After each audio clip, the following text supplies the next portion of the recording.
Hi there, thanks for joining me today as we revisit the prairie. It was on April 7th that I shared a devotion from the prairie that had been intentionally burned. You might want to go back and refresh your memory as to why it was so important to burn the prairie.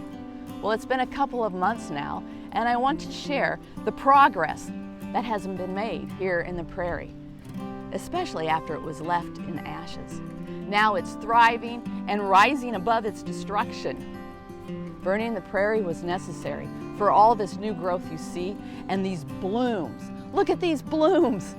It's true. They told me that some of these flowers cannot bloom unless they're burned. So notice all these intricate wildflowers, so beautiful.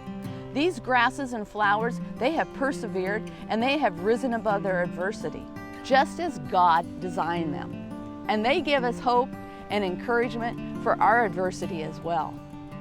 We need to continue to rise above our trying times. With God's help, we can do it with God's help. We're not destroyed. In 2 Corinthians, it says, so we're not given up. How could we?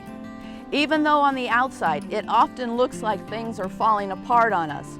On the inside, where God is making new life, not a day goes by without His unfolding grace. These hard times are small potatoes compared to the coming good times, the lavish celebration prepared for us. Don't give up, even when it looks grim around you. And to be honest, it looks grim around our nation and our communities at this point. But there's not a day that the Scripture says that goes by without God's new mercies and graces. So do you need encouragement? I encourage you, hop in your car, drive on over here to the church, and walk around the prairie and notice the comeback that it has made from its ashes. It has encouraged me, so I have to believe that it'll encourage you in your walk with the Lord.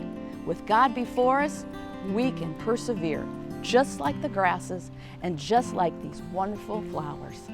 Let me leave you with this scripture from Deuteronomy.